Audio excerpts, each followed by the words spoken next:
સ્વાગત છે એક નવા મિની બ્લોગમાં. અને ભાઈ અહીંનો વ્યૂ છે ને એક નંબર વ્યૂ છે. આ બાજુ બધી બાજુ છે ને પવન આવે કાંઈ ઘટે નહીં. અને આપણે છે ને ભાઈ અત્યારે શેક ડેમ આવી ગયા છે ને જો આપણો એક મિત્ર આવે છે ને આ છે ને ભાઈ આ છે ને આખો શેક ડેમ છે. આ ફરતીકોર શેક ડેમ છે ને અહીંયા જે આપણે ડેમમાં કામ કરવા આવ્યો છે ને ભાઈ ને અહીંનું વ્યૂ છે ને એક નંબર છે, કંઈ ઘટે નહીં એવું.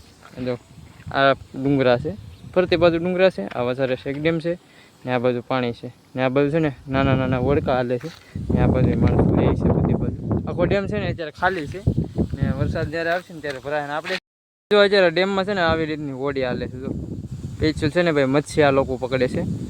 આ લોકો આ જેટલા બધા ઓલા દેખાય ને તમને ડંગા જેવા આમ મકાન ટાઈપના બનાવેલા છે એ લોકો પેચલ છે ને અહીંયા મચ્છી જ પકડે છે. અને ડેમમાં છે ને ભાઈ આપણે કામકાજ કરવા આવ્યા છે. કામકાજ કેમ કે અહીંયા બધું જે સિમેન્ટ ડેમ જે રિપેરિંગ કામ કરવાનું હોય ને એ બધું કરવાનું હોય એટલે આપણે આવ્યા છે. અને આ સાઈડ છે ને આ બધી મોટર છે પાણી. અહીંથી જો પાણીની સપ્લાય થાય છે, અહીંથી બધી મોટર ચાલુ જ છે અત્યારે, એ બધી અહીંથી ચાલુ છે.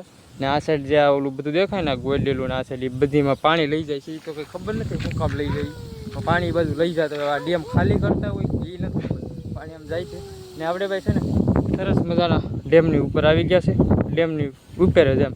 ને અહીંયા જે આ બધું દેખાય છે ને આ કામકાજ હાલે છે. ને આપણે અત્યારે છે ને કામે નથી, કેમ કે આપણે અત્યારે છે ને આવ્યા ને એવા ડાયરેક્ટ કયા આટો મારવા આવી ગયા છે ડેમે. ને હવે આ ડેમનું નામ છે ને વર્તુ ડેમ છે, વર્તુ શેક ડેમ. ને આ જે પોરબંદરમાં ડેમ આવી ગયા છે. ને આ બાજુ બધી બાજુ જો કોઈ ઘટે નહીં.